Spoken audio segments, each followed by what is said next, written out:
অন্ধকারে গন্তব্যে পৌঁছানোর জন্য যেমন আলোর দরকার হয়, হোমিওপ্যাথিতে সাকসেসের চূড়ান্ত পর্যায়ে যাওয়ার জন্য তেমনই অর্গানন অফ মেডিসিনের দরকার হয়। অন্ধকারে আলো না হলে যেমন গন্তব্যে পৌঁছানো যায় না, ঠিক তেমনইভাবে অর্গানন অফ মেডিসিন ভালোভাবে না বুঝলে, না জানালে হোমিওপ্যাথির সাকসেস গন্তব্যে পৌঁছানো যায় না।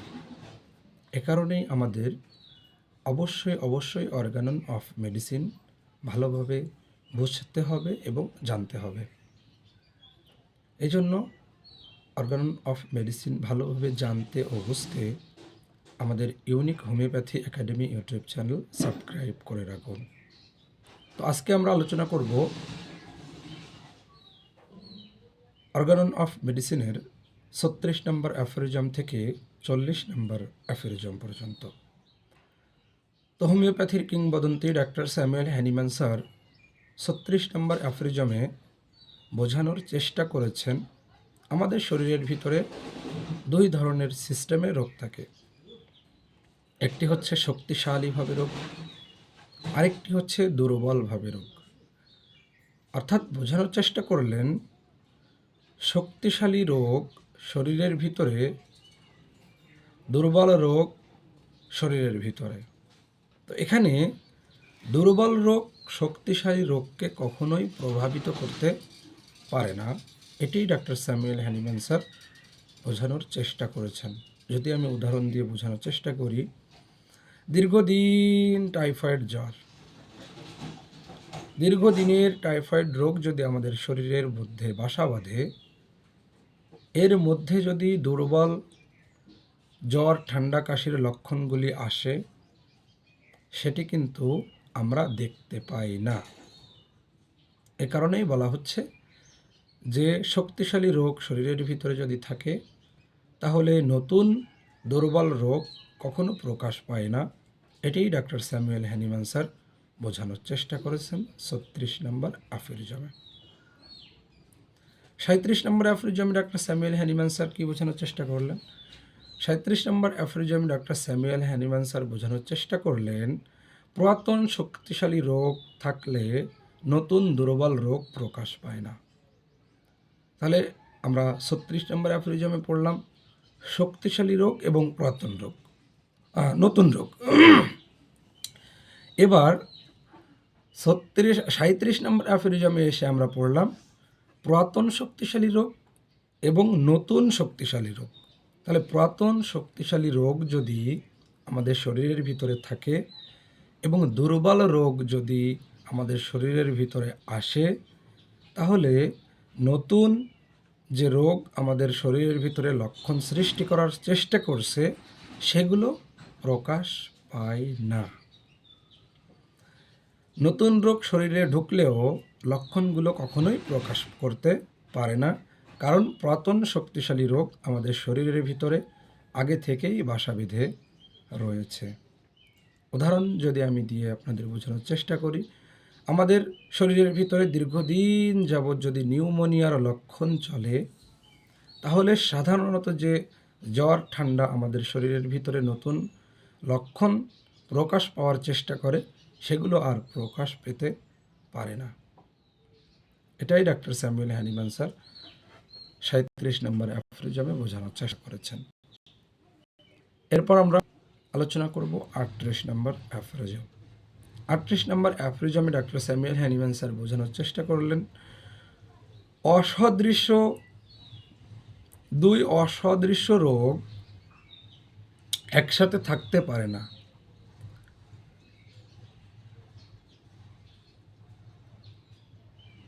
যদি রোগ দুটি ভিন্ন প্রকৃতির হয় এবং ভিন্ন ভিন্ন অংশে হয়ে থাকে, তাহলে একসাথে থাকতে পারে।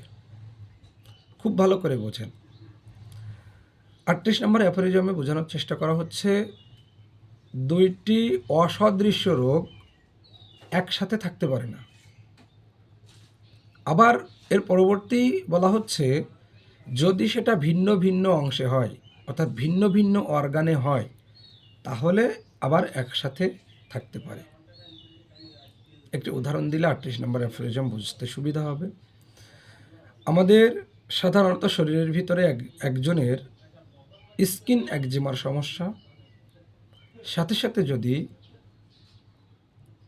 ডায়াবেটিস থাকে, তাহলে সেটা একসাথে অবশ্যই বসবাস করতে পারে,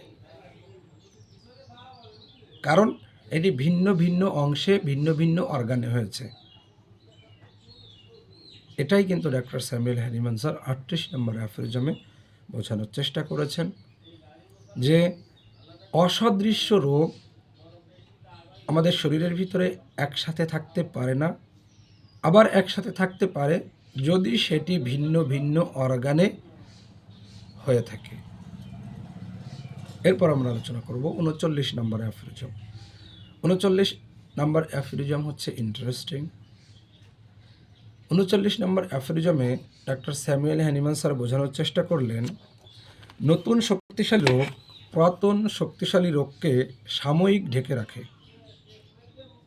তাহলে এখানে বলা হচ্ছে, এর আগে আমরা পড়লাম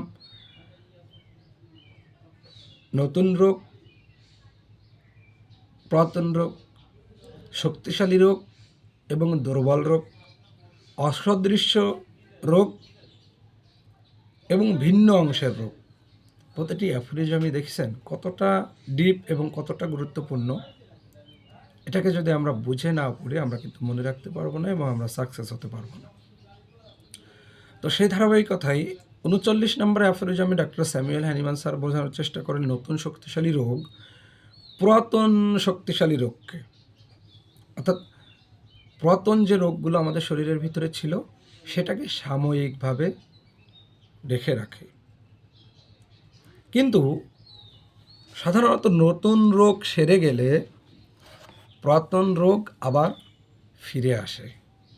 এটি হচ্ছে হোমিওপ্যাথির ম্যাজিক, হোমিওপ্যাথির সিমিলিয়া সিমিলিবাস কিউরেন্টা, হোমিওপ্যাথির ফিলোসফি, হোমিওপ্যাথি চিকিৎসা, হোমিওপ্যাথি চিকিৎসার কিছু ম্যাজিক্যাল সাইড। তো বলা হচ্ছে নতুন শক্তিশালী রোগ পুরাতন যে রোগটি ছিল সেই রোগকে সাময়িকভাবে ঢেকে রাখে, কিন্তু রোগ যখন পুরাতন শক্তিশালী রোগটি সেরে যায়, তখন পুরাতন যে রোগটি ছিল সেই রোগটি আবার ফিরে আসে। চলুন একটি উদাহরণ দেওয়া যাক। সাধারণত একজনের দীর্ঘদিন যাবৎ তার ম্যালেরিয়া ছিল, অর্থাৎ হঠাৎ করে শক্তিশালী ম্যালেরিয়া হলো। পুরাতন রোগ তার বাতের ব্যথা ছিল। তো যখন আপনি ম্যালেরিয়ার ট্রিটমেন্ট করবেন, এই ম্যালেরিয়ার ট্রিটমেন্টের সাথে সাথে ম্যালেরিয়ার যে শক্তিশালী রোগ, এই রোগটি দ্রবীভূত হবে। এর সাথে সাথে পুরাতন বাত ব্যথার যে রোগটি ছিল, সেই পুরাতন বাত ব্যথার যে রোগ, সেই রোগটি কিছুদিন চাপা পড়ে যায়, অর্থাৎ সে ভালো বোধ করে। যখন এই ম্যালেরিয়া অর্থাৎ নতুন শক্তিশালী রোগ দ্রবীভূত হয়ে যায় চিকিৎসার মাধ্যমে, তখন এই বাত ব্যথা আবার আগের জায়গায় ফিরে আসে, অর্থাৎ সেটি আরোগ্য হয় না, সেটি কিছুদিন যাবৎ সাপ্রেশন থাকে, পরবর্তীতে আবার ফিরে আসে। তো 38 নম্বর অ্যাফোরিজমে যেভাবে আমরা বলছিলাম যে একজনের স্কিন একজিমার সমস্যা, সেটাতে আমরা দীর্ঘদিন যাবৎ অ্যাস্টেরয়েড ব্যবহার করি, অ্যালোপ্যাথিক অ্যাস্টেরয়েড মলম ব্যবহার করে আমরা সাময়িকভাবে এই স্কিন সমস্যাকে দ্রবীভূত করতে পারি, কিন্তু পরবর্তীতে এই স্কিন রিলেটেড সমস্যা সেরে গিয়ে অন্য বড় ধরনের যে সমস্যা, যেমন আমাদের কিডনি ফেলিওর, হার্ট ডিজিজ, এরপরে হচ্ছে আপনার লাংস ফুসফুসের সমস্যা, লিভারের সমস্যা, এ ধরনের গুরুত্বপূর্ণ যে অর্গানগুলো আছে, এই সাপ্রেশন করার কারণে সেগুলোতে বিভিন্ন ধরনের বড় বড় রোগ তৈরি হয়ে থাকে। তো এই কারণে এটাকেই বলা হচ্ছে যে হোমিওপ্যাথির ফিলোসফি অন্যান্য প্যাথির ব্যর্থতা, অন্যান্য প্যাথির দুর্বলতা এখানে। এ কারণেই 39 নম্বরে অ্যাফেরিজমে ডাক্তার স্যামুয়েল হ্যানিম্যান স্যার খুব সুন্দরভাবে বুঝিয়ে দেওয়ার চেষ্টা করলেন যে শক্তিশালী নতুন রোগ ট্রিটমেন্ট করার পর পুরাতন রোগ সাময়িকভাবে ঢেকে রাখে এবং যখন শক্তিশালী রোগকে আমরা দূর করি সেই সাথে সাথে পুরাতন রোগ কিছুদিনের জন্য সাপ্রেসড হয়। যখন নতুন রোগ শক্তিশালী রোগটি ঠিক হয়ে যায় তখন সেই পুরাতন রোগটি আবার আমাদের শরীরের মধ্যে ফিরে আসে। এটিই 39 নম্বর অ্যাফেরিজমে ডাক্তার স্যামুয়েল হ্যানিম্যান স্যার আমাদের বুঝিয়ে দেওয়ার চেষ্টা করেছেন।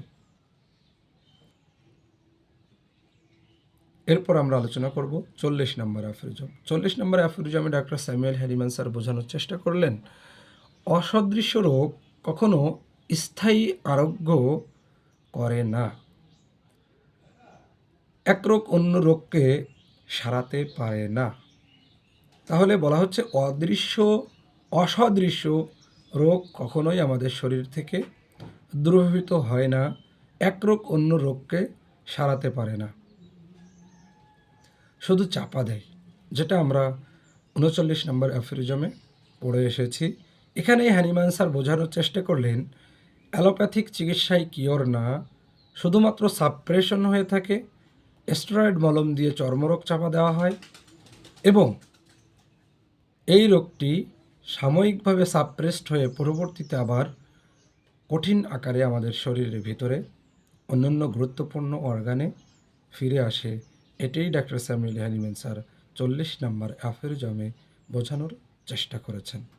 তাহলে অসদৃশ্য রোগ, যেটাকে আমরা বললাম ভিন্ন ভিন্ন অঙ্গে, ভিন্ন ভিন্ন অর্গানে, ভিন্ন ভিন্ন সিস্টেমে তৈরি হয়ে থাকে। যদি ভিন্ন ভিন্ন সিস্টেমে তৈরি না হয়ে থাকে অসদৃশ্য রোগ কখনোই সাধারণত আরোগ্য করা যায় না। এই অসদৃশ্য রোগ যদি ভিন্ন ভিন্ন অংশে হয়ে থাকে তাহলে সেটাকে ভিন্ন ভিন্নভাবে ইন্ডিভিজুয়াল কনস্টিটিউশনাল কেস টেকিং করে ওষুধ নির্বাচন করে দ্রবীভূত করা সম্ভব। এটাই ডাক্তার স্যামুয়েল হ্যানিম্যান স্যার 40 নম্বর অ্যাফেরিজমে বোঝানোর চেষ্টা করেছেন। তো হোমিওপ্যাথিতে সাকসেসফুলের গন্তব্যে পৌঁছাতে হলে অবশ্যই আপনার অর্গানন জানতে হবে। অর্গানন অফ মেডিসিনকে ভালোভাবে বুঝতে হবে। সেই জায়গা থেকে যদি আপনি অর্গানন বুঝতে চান, অর্গানন নিয়ে আপনি সাকসেসের চূড়ান্তে পৌঁছাতে চান, হোমিওপ্যাথির সাকসেসের চূড়ান্তে পৌঁছাতে চান, তাহলে অবশ্যই unique homeopathy academy YouTube channel subscribe করে রাখবেন এবং বেল আইকনটি ক্লিক করে অন করে রাখবেন সবার আগে ভিডিও পাওয়ার জন্য। ইউনিক হোমিওপ্যাথি একাডেমি ইউটিউব চ্যানেলের পক্ষ থেকে সবাইকে ধন্যবাদ।